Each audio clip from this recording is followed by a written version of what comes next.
welcome to my channel. Ito nga palang Bajaj RE namin, 2 months na sa amin.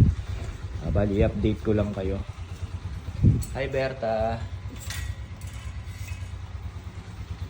So, ito yung Bajaj RE namin, 2 months na siya. Wala pang ORCR, hindi pa dumadating.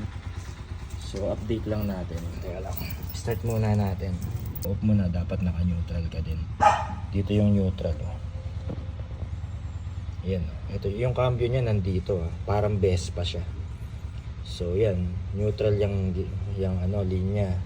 1 yung sa taas, tas 2, 3, 4 gear naman to. So start natin.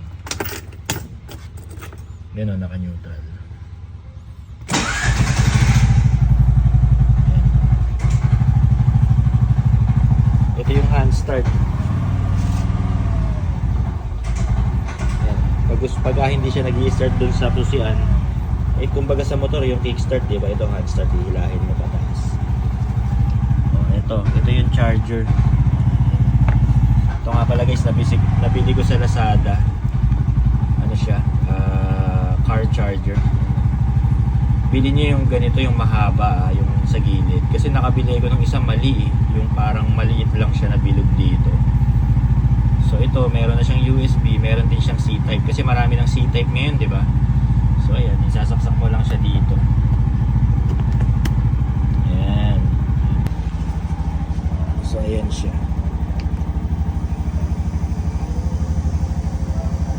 Tapos namumove siya.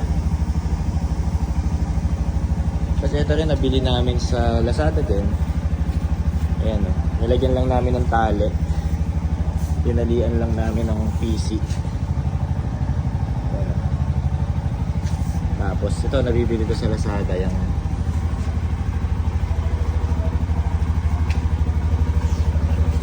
tas guys, may nakita kami nag-upgrade, pinapapalitan to ng fiber pag gusto mong papalitan. Okay pa naman sa amin to, kumbaga susulitin muna namin yung all stock kung sakasakaling need na mag-upgrade sa future, tsaka na kami mag-upgrade.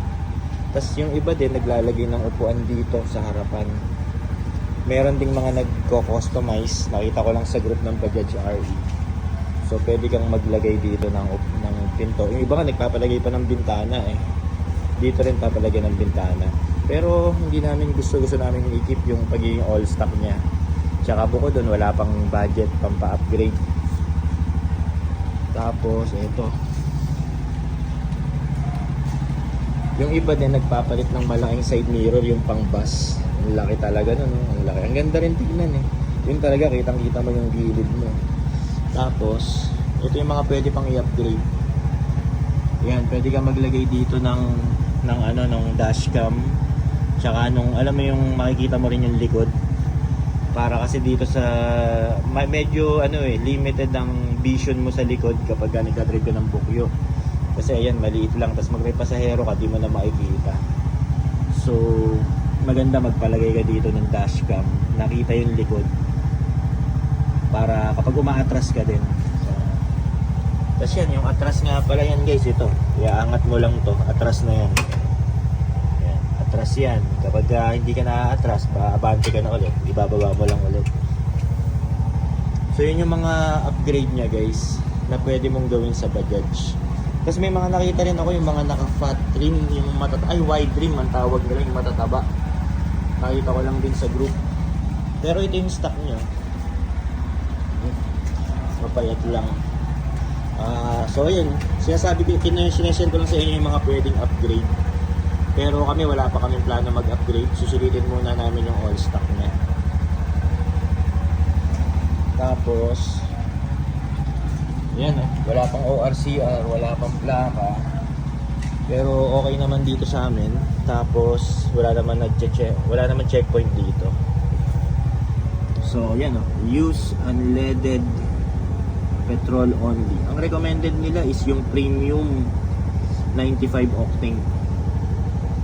Bajaj RE ay made in India. Ang recommended tire pressure nila 30 PSI kapag sa front, 34 PSI naman sa likod. Tapos ito, yun din, pwede ka maglagay. May libre kaming upuan dito. Maglalagay ka dito ng upuan. Di ba yung mga namamasada ng bukyo may upuan dito?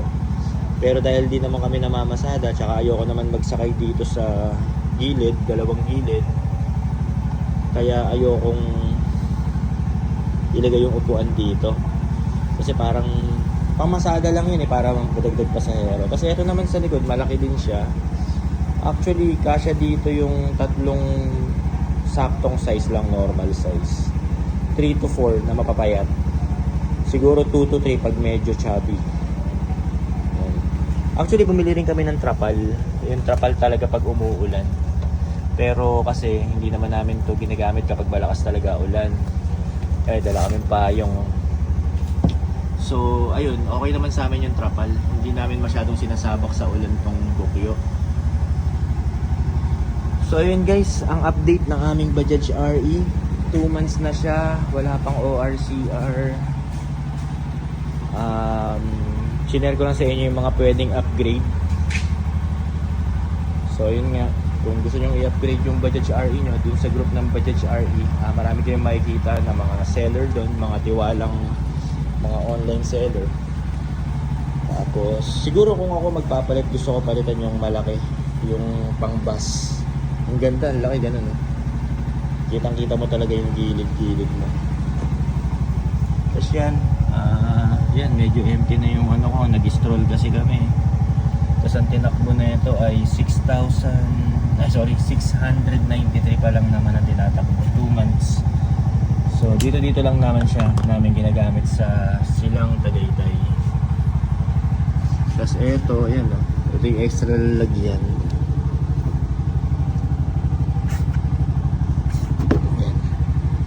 Extra lalagyan kapag may mga gamit ka. May electrical din doon ng ilaw.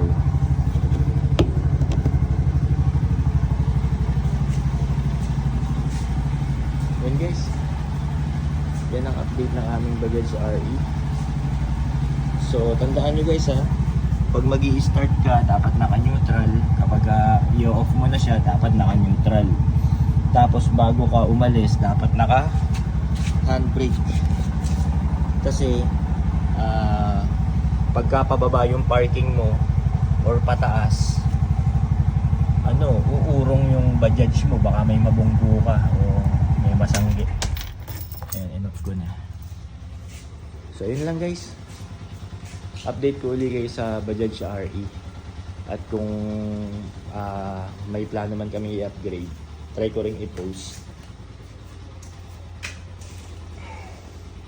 So far, masaya kami sa performance niya. Actually, napansin ko nung nag 500 na yung odometer niya, yung tinakbo niya, nag 500 kilometers na, naging smooth yung takbo ng makina. Kasi dati rinig na rinig mo yung pagpapalit ng gear, yung tumutunog ng clank clank kapag nagpapalit ka ng 1, 2, 3, ganyan. Tapos nung nag 500 kilometers na siya, naging smooth na, ang ganda na ng takbo. Tapos bumilis na yung top speed, dati hanggang 60 lang. Ngayon, kaya na ng 70-80. Mabilis na siya. Pero usually naman dito sa highway namin, hanggang 60 to 80 lang talaga yung takbo ng Bajaj. Tapos nag-grocery kami. Ang dami naming binili ng mga gatas, diaper. Kasyang-kasya dyan. Malaki yung space, oh. Malaki din tong space sa likod, lalagyanan. So, syempre, kung may budget kayo, yung Maxima, mas malaki yun. Mas malaki yung size yung Bajaj Maxima. So yun guys, hanggang dito na lang. If you have some comments or suggestion, just leave it at the comment section. And don't forget to subscribe to my channel. Hanggang sa muli mga tropa.